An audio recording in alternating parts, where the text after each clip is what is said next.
Welcome to a lecture on repeating our statements using the fun while loop. All right, so it's really important that you understand how the if statement works and the if block. If you don't know the if block, go watch the lecture on the if block.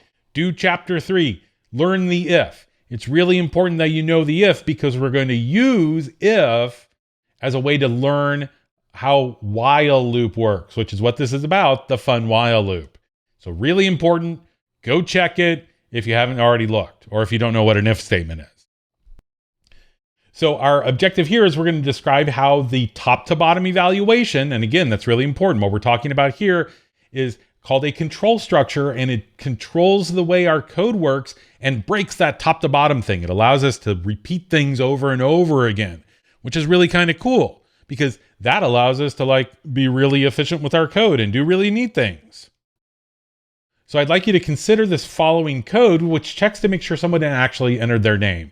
So here, we say, what is your name? And they type in, Curtis. Hi, Curtis, that's me. And then that goes into name. And if name is equal to empty string, they didn't type anything in, then it says, really, what's your name? And, then it would make, but because the if is here, Curtis, it just skips this, right? And so it says, hello, Curtis. But what happens if somebody did type in their no name? They get here and they're like, what is your name? And they just hit the enter key. So what happens is over here, we get an empty string. Name is empty. There's nothing there. And it checks. If name is nothing, then it's gonna prompt again. Really, what's your name? And then maybe they type in Curtis because they're like, okay, fine. It caught me. And then that gets assigned. But what happens if they're really just kind of jerks? What if they're like, screw that, I'm not going to tell it by name. And they just hit enter again. They're like, you don't need to know my name program. Again, the empty string, nothing gets put into name. And so it would say, hello. The problem with this right here, the problem with this if is it only runs once. What we would like it to do is run until they actually type in something. Even if they type in something like blorp, that's good enough as long as it's not empty. Then we'll be like, hello, blorp. So how do we solve that? So here's our two programs. And now rather than using the if statement, we're going to use the while keyword. Look at that. So this only checks it once. We saw that it only checks it once. While will keep doing the same thing over and over again while its condition is true. So they put in a name and they're like, nope, not telling you my name, empty string. So it's going to say while your name is an empty string, it's going to be like your name. And they type in empty, they hit enter again. After this runs, it goes back up here to check this again. It's an if statement that keeps going over and over again until this part is true. That's really cool. So the way this would work is it would say, hey, name, what's your name? And then while your name is empty, I'm going to keep asking you, and I'm going to go check it again. And if it's not, I'm going to go here. And if it's not, I'm going to check it again. And it's going to go here and get you a name. And it's going to go check it again. And it's going to go here. And it's going to go check it again until you type in blorp. And then it's like, hello, blorp. So the while statement is just an if statement that keeps repeating until its condition is false. Just keeps repeating. A while statement, that while thing, the while with, this thing with the colon, remember the colon is there and it has a whole bunch of indented lines, whatever these lines are, this here is called a while loop. And it's known as an indefinite loop because it could go on forever. So let's take a look at this. Here we have the while statement right here, and it's on this line. Okay, it's on that column, right? So everything that's indented here is part of the while loop. So this whole if block is part of the while loop. That means it's going to loop over this over and over again, and it's going to figure stuff out inside there. This print statement over here is not part of the while loop because it's not indented. It's not indented as much as the if and else. This is just silly code, okay? But it's here to show you can put if statements and while statement. You can put stuff underneath while as long as it's indented. So this if statement is indented, and this whole if block. Because remember, the if owns its print and the else's print. So this whole thing is indented over. So that's the body of the while loop right inside there.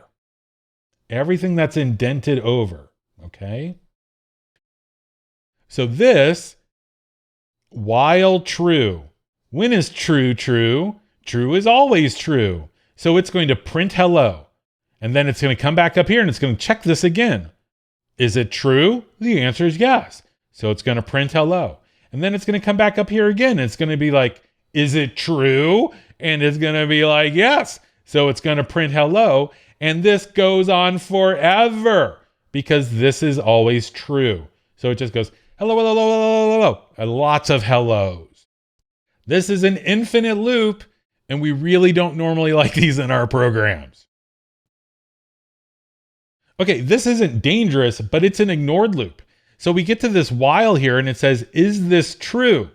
And the answer is no, never true. So this is always ignored.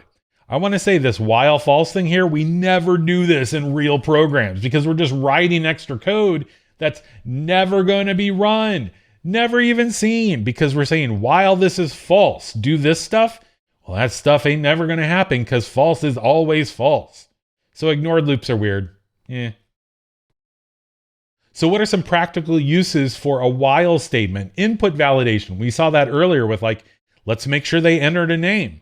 And then also waiting to quit. Sometimes we have a command line program. We have a program that's just going to keep looping. It's going to be like, hey, what do you want to do, person? And the person's like, I want to write a letter. And then it helps you write a letter. And then it's like, what do you want to do, person? And then it's like, I want to make a grocery list. And then it makes a grocery list. And then it's like, what do you want to do, person? And then you're like, quit.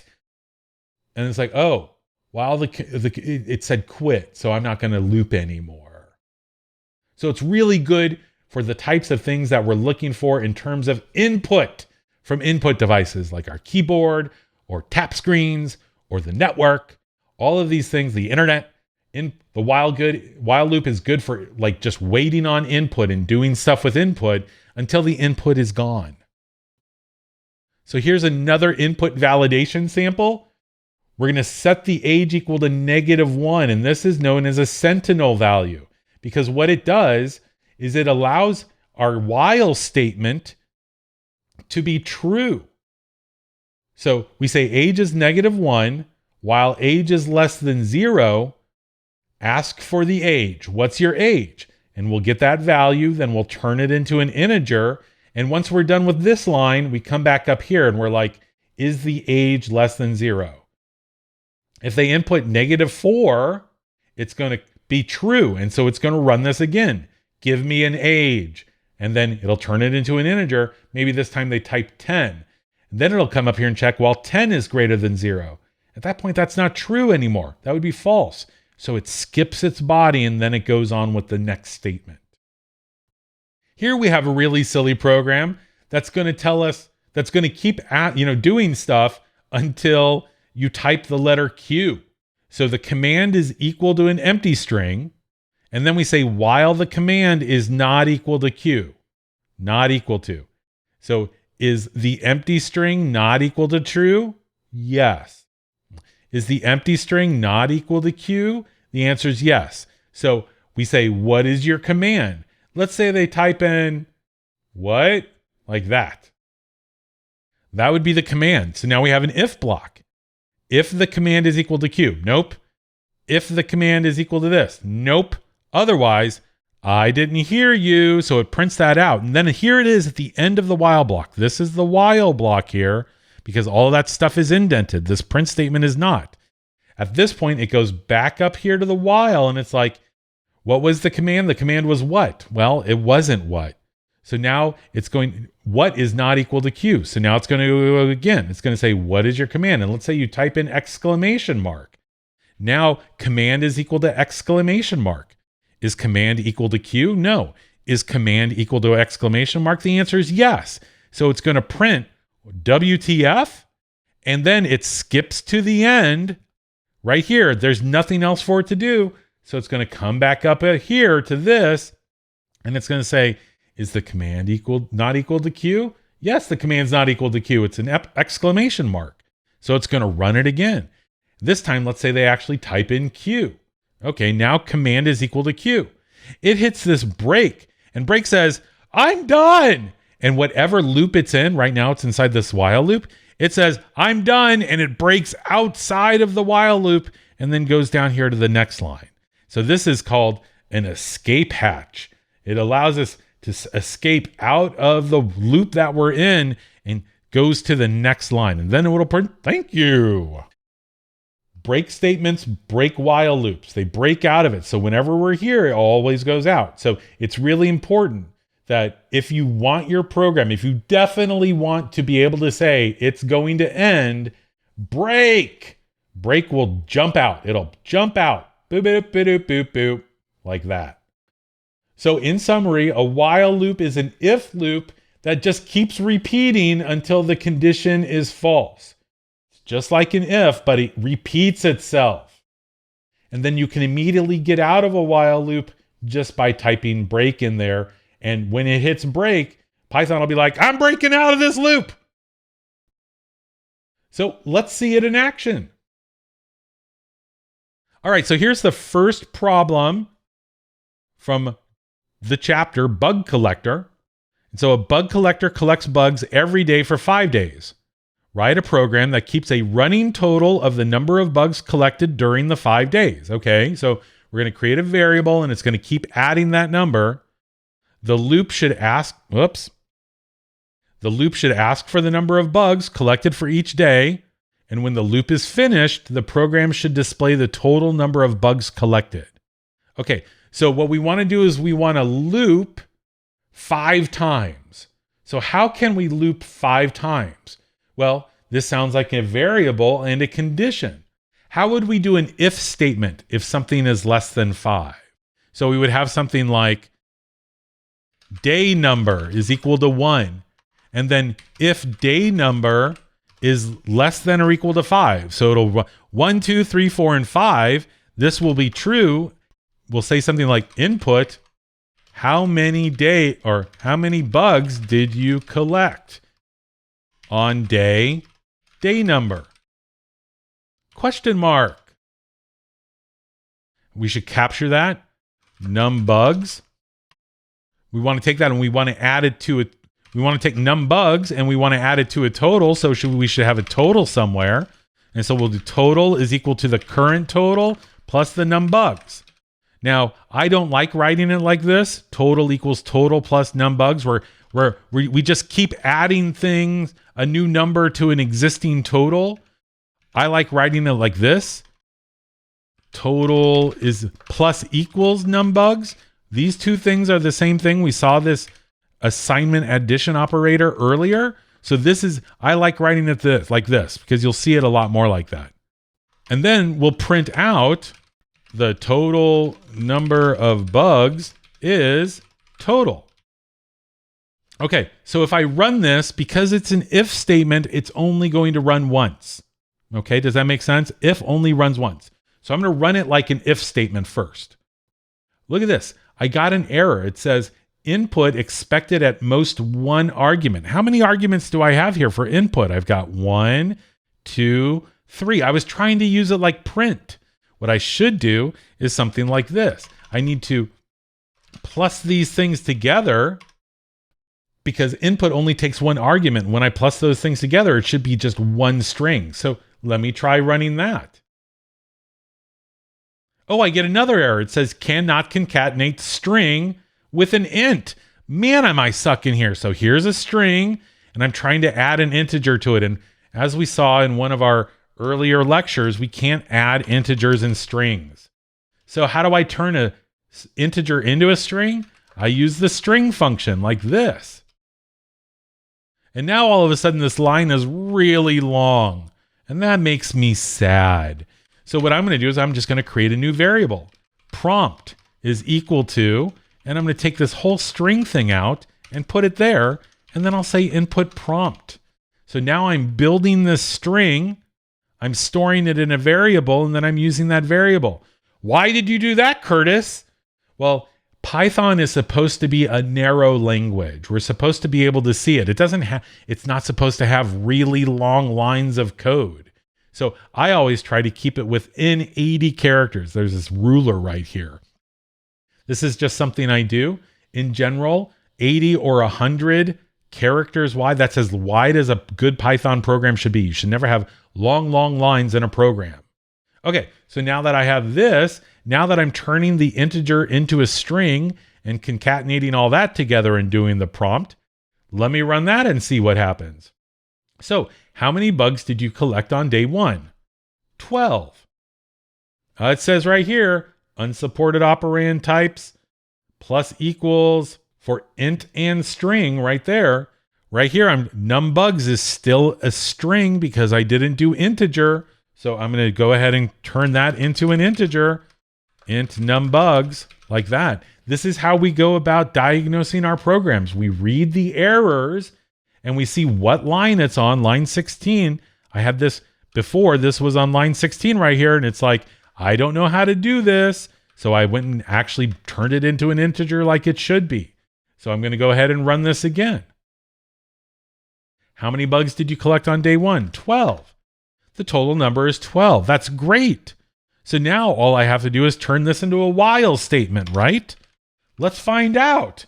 I'll turn it into a while statement and I'll go ahead and run it.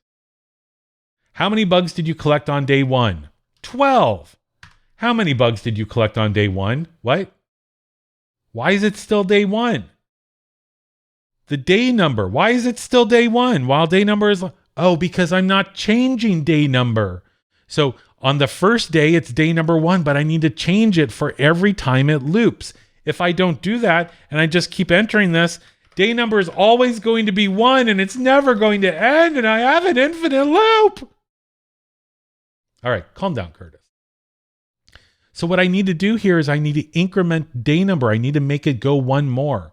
And so I'm going to do, after I do this, I'm going to say day number plus equals 1, which remember, this is the same as day number equals day number plus 1. So I'm incrementing it. I'm taking whatever the current value is, which the first time through is 1, and then I'm adding 1 to it, 2, and I'm storing it back into that variable. So 1 plus 1 is 2, and now day number is 2. So it's going to say while day number 2, while 2 is less than 5. That's true, so it'll come through here. And then it'll do it again. Day number plus equals 1. Now it'll be 3. While 3 is less than 5. So let me try running this now that I'm changing day number. How many bugs did you collect on day 1? 12. How many did you collect on day 2? Yay, it's moving. I collected only 5. Oh, how many on day 3? How about 100? Yeah, and day number 4, I collected 3. And on day number 5, I collected 9. So 129, is that right? 12 plus 5 is 17, plus 3 is 20, plus 9 is 29, plus 100 is 129. Yay, my program works. Now let's watch this program under the debug mode. I'm going to put a breakpoint here so I can watch it actually do the loop and I can see the variables change their values. I'll come over here and run debug Python file. It gives me this thing here, and I'm here on this line, day number equals 1, and this has not run yet. That's the line that's about to run. I'm going to click step over, and now I've got a variable, day number equals 1. And this line will run, and I'll skip over. I'll do the next line, total equals 0. Now I have 2.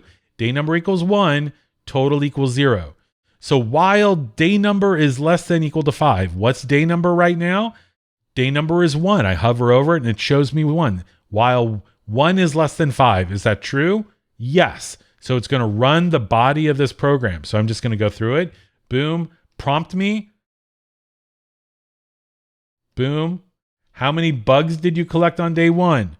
12. I hit enter. And now numbugs is the string 12. Remember, this was a bug in my program earlier. So now I have to convert it to an integer. I hit boop. And now that line ran, and now numbugs is a 12. It's an integer. And now I'm going to add it to total. So let's watch this total value here. Let's watch this total value right here. After this one runs, It's going to take numbugs, which is 12. It's going to add it to total, which is 0. And then it's going to store it in that same variable. Boop. Now total is 12. Now it's going to run this. It's going to take 1, add it to day number, and put it in day number. So I'm going to expect this to become 2. Boop. So now day number is 2. And I have to go back up to the while. Remember, while is just an if statement that keeps repeating itself. So now day number is 2. Is 2 less than or equal to 5? The answer is yes. So it's going to run the while block. So boop, boop, boop. How many? 1. Enter. Numbugs is string 1. I do it again. Numbugs is the number 1. I add that to the total. Now total is 13. I increment day number. Day number is now 3. Is 3 less than 5? The answer is yes. So I keep going. It asks me for day number 3. That's 12 again. Sure. Numbugs is 12. I turn it into a number. I add it to the total of bugs. That's 25. I increment day number again. Now day number is 4. Is 4 less than or equal to 5? The answer is yes. So I'm going to do it again. How many? 2. Great. Now I'm going to turn it into a number. Numbugs is equal to 2. I'm going to add it to the total. And now I'm going to increment day number again. Now day number is 5. Is 5 less than or equal to 5? The answer is yes. So it's going to keep going again. How many did you collect on day 5? Another 12. And then I'm going to take that and turn it into an integer. So numbugs is an integer. Total, add numbugs into the total. So now that's 39. I'm going to increment day number. And so now day number is 6. Is 6 less than or equal to 5? The answer is no. So now this condition is false. And because this condition is false, the while block is done. And so it's going to jump to the next instruction. It's going to jump down there. And now it's going to run that line. The total number of bugs is 39, and my program is complete. And that's how we use the while loop. In this case, we're incrementing a number one at a time until it gets bigger than the number we need to go to. In this case, we started with 1. We wanted to go to the number 5. We did less than or equal to 5. So the first time it was 1, then we added 1, then it was 2 is less than or equal to 5, and then we added 1. 3 is less than or equal to 5, then we added 1. 4 is less than or equal to 5, then we added 1. 5 is less than or equal to 5, then we added 1. 6 is not less than or equal to 5, so it went outside of the while block. And that's how we get all of this stuff going on here. That's the while loop. It's an if statement that repeats.